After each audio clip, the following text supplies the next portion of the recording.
بسم اللہ الرحمن الرحیم۔ السلام علیکم ورحمۃ اللہ وبرکاتہ۔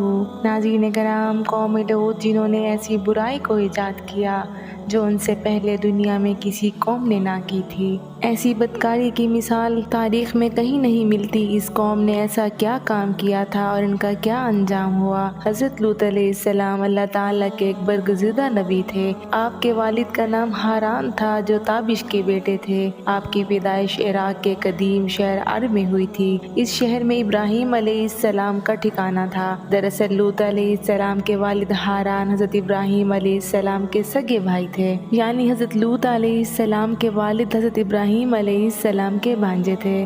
چونکہ حضرت لوط علیہ السلام کے والد ان کے بچپن میں ہی انتقال کر چکے تھے، لہٰذا حضرت لوط علیہ السلام کو حضرت ابراہیم علیہ السلام نے بیٹا بنا کر پالا تھا۔ آپ حضرت ابراہیم علیہ السلام پر سب سے پہلے ایمان لانے والوں میں شامل ہیں۔ آپ حضرت ابراہیم علیہ السلام کے زمانہ میں اہل سدوم کی رہنمائی کے لیے نبوت کے منصب پر فائز ہوئے۔ حضرت لوط کے بہت سارے معجزات ہیں۔ آپ جس وقت بارش کے لیے دعا کرتے تھے تو آسمان بادلوں سے بھر جاتا تھا اور خوب بارش ہوتی تھی۔ حضرت لوط علیہ السلام جس پتھر پر سر رکھ کر سوتے تھے اس پتھر پر آپ کے سر مبارک کا نشان بن جاتا تھا۔ سدوم وہ علاقہ تھا جہاں لوط علیہ السلام مبعوث فرمائے گئے۔ سدوم کے آس پاس 5 نہایت خوبصورت شہر آباد تھے جن میں سے ہر ایک کی آبادی 1 لاکھ سے زیادہ تھی۔ یہ علاقے نہایت سرسبز و شاداب اور قدرت کی فیاضی کا حسین شاہکار تھا۔ یہاں باغات کی کثرت تھی، لہلہاتے کھیتیاں تھیں جہاں کی ضروریات سے زیادہ تھیں۔ اردن، شام اور اسرائیل کے درمیان بسا ہوا تھا۔ یہ علاقہ نہایت ہی زرخیز تھا۔ وہاں طرح طرح کے اناج، پھل، میوے بکثرت پیدا ہوتے تھے۔ یہی وجہ تھی کہ آس پاس کی بستیوں کے لوگ اپنی معاشی اور غذائی ضروریات کے لیے ان بستیوں کی طرف آتے تھے، مگر یہ بات اہل سدوم کے لوگوں کو بالکل بھی پسند نہ تھی۔ ان کے خیال میں ان کی بستیوں میں پیدا ہونے والے پھلوں، اناج، سبزیوں پر صرف ان کا ہی حق ہے۔ وہ نہیں چاہتے تھے کہ دوسری بستیوں کے لوگ ان کے علاقے میں آئیں۔ ایک دن سدوم کے لوگ اس بات پر غور و فکر کر رہے تھے کہ باہر سے آنے والے لوگوں کو یہاں آنے سے کیسے روکا جائے۔ چنانچہ ایک بزرگ کی شکل میں ابلیس ان کی محفل میں آیا اور کہا، اگر تم ان سے پیچھا چھڑانا چاہتے ہو تو میرے کہنے پر عمل کرو۔ اس اجنبی بزرگ کی بات لوگوں نے بہت توجہ سے سنی اور ابلیس نے کہا، باقی بات میں کل بتاؤں گا۔ دوسرے دن ابلیس ایک خوبصورت جوان لڑکے کے بھیس میں آیا اور انہیں اپنی عورتوں کی بجائے مردوں کے ساتھ بدفعلی کرنا سکھایا۔ ابلیس نے کہا، اگر تم ان بستیوں کے لوگوں سے نجات چاہتے ہو تو جو تمہاری بستی میں آ جاتے ہیں ان کے ساتھ ایسا کرو، جب بھی کوئی شخص تمہارے علاقے میں آئے تم لوگ زبردستی اس کے ساتھ اپنی خواہش پوری کرو۔ اس طرح یہ لوگ اس بستی میں آنا چھوڑ دیں گے۔ اپنی نفسیانی خواہشات کے لیے مردوں سے ہی بدفعلی کرنا اس قوم کا دستور بن گیا تھا۔ یہاں بے حیائی عام ہو گئی تھی۔ حکمران، سردار، رؤسا،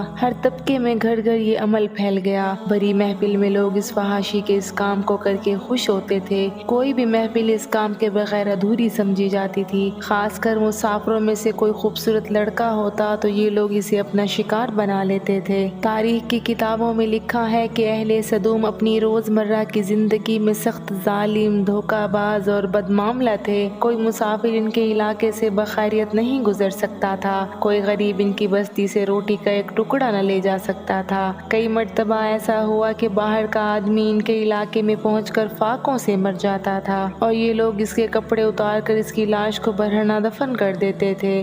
اپنی وادی کو انہوں نے ایک باغ بنا رکھا تھا جس کا سلسلہ میلوں تک پھیلا ہوا تھا۔ اس باغ میں وہ انتہائی بے حیائی کے ساتھ اعلانیہ بدکاریاں کرتے تھے۔ حضرت لوط علیہ السلام نے انہیں توحید کی دعوت دی اور بدکاری کے اس گھناؤنے عمل سے توبہ کرنے کا حکم دیا۔ حضرت لوط نے کہا، تم یہ کیوں کرتے ہو؟ کیا تم عورتوں کو چھوڑ کر لذت حاصل کرنے کے لیے مرد کی طرف مائل ہوتے ہو؟ حقیقت یہی ہے کہ تم احمق لوگ ہو۔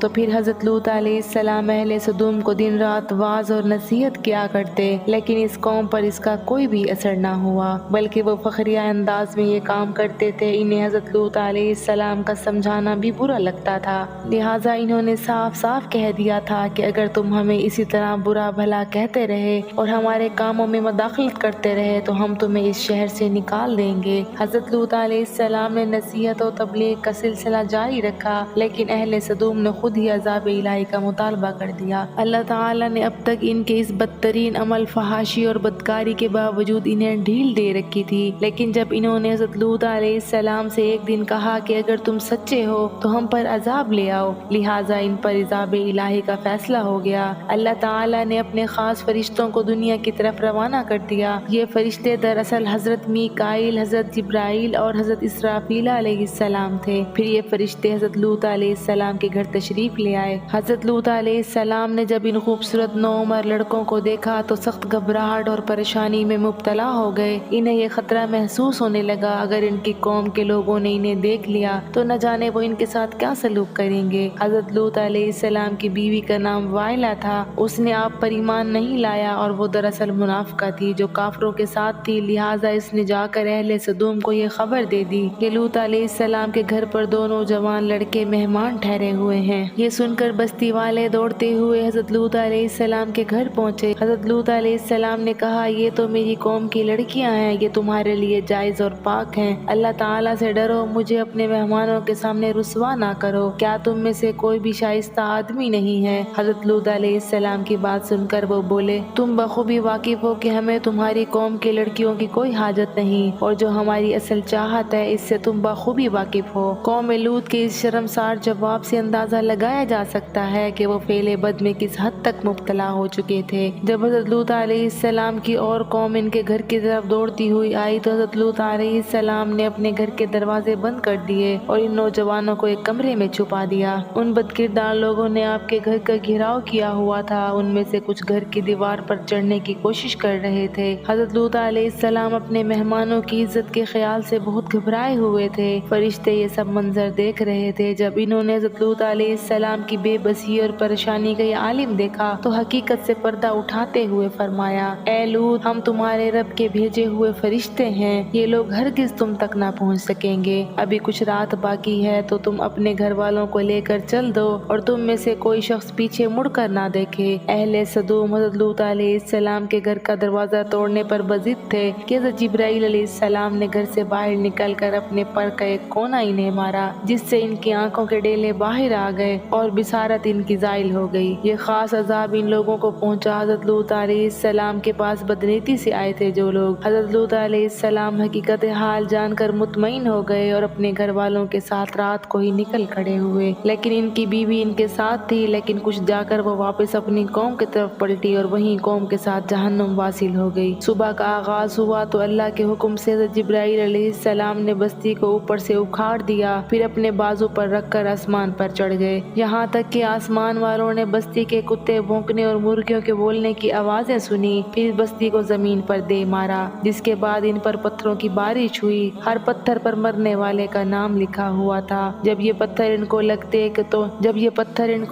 تو ان کے سر پاش پاش ہو جاتے۔ صبح سویرے شروع ہونے والا یہ عذاب اشراق تک پوری بستی کو نیست و نابود کر چکا تھا۔ قوم لوط کی ان خوبصورت بستیوں کو اللہ تعالیٰ نے ایک انتہائی بدبودار اور سیاہ جیل میں تبدیل کر دیا، جس کے پانی سے رہتی دنیا تک کوئی فائدہ نہیں اٹھایا جا سکتا۔ سمندر کے اس حصے میں کوئی جاندار مچھلی، مینڈک وغیرہ زندہ نہیں رہ سکتے، اس لیے اسے ڈیڈ سی یعنی بحر مردار کہا جاتا ہے، جو اسرائیل اور اردن کے درمیان میں واقع ہے۔ ماہرین آثار نے 10 سالوں کی تحقیق اور جستجو کے بعد اس تباہ شدہ بستی کو دریافت کیا تھا۔ تحقیقات سے پتہ چلا تھا کہ اس شہر میں زندگی بالکل ختم ہو چکی ہے۔ شہر کے راستے اور کھنڈرات دیکھ کر ہرکولس نے یہ اندازہ لگایا کہ جب یہ شہر تباہ ہوا تھا تو اس وقت لوگ روزمرہ کے معاملات اور کاموں میں مشغول تھے اور یہاں زندگی اچانک ختم ہو گئی تھی۔ اہل سدوم جنہیں پتھر بنا دیا گیا تھا، ان کے بت ابھی تک بحیرہ مردار کے پاس موجود ہیں، جو لوگوں کے لیے ایک عبرت ہیں۔ آج یورپی ممالک میں انسانی آزادی کے نام پر اس بدکاری کی اجازت دے دی گئی ہے اور اس فحش عمل کو باعث فخر سمجھا جاتا ہے، مگر حقیقت یہی ہے کہ ہم جنس پرستی بالکل فطرت کے خلاف ہے، جس سے انسانی معاشرہ تباہ اور برباد ہو جاتا ہے۔ روایتوں کے مطابق ایک مرتبہ حضرت سلیمان علیہ السلام نے شیطان سے پوچھا کہ اللہ کے نزدیک سب سے بدترین عمل کیا ہے؟ ابلیس بولا، جب مرد مرد سے بدفعلی کرے اور عورت عورت سے خواہش پوری کرے۔ حضرت ابن عباس رضی اللہ تعالی عنہ سے روایت ہے، رسول اکرم صلی اللہ علیہ وآلہ وسلم نے ارشاد فرمایا کہ اس شخص پر اللہ تعالیٰ کی لعنت ہو جو قوم لوط والا عمل کرے۔ ناظرین کرام، آج کی ویڈیو میں بس اتنا ہی۔ اگر آپ کو ویڈیو پسند آئی ہے تو ویڈیو کو لائک اور چینل کو سبسکرائب ضرور کر لیجئے گا۔ ملتے ہیں ایک نئی ویڈیو کے ساتھ، تب تک کے لیے اپنا خیال رکھیں۔ اللہ نگہبان۔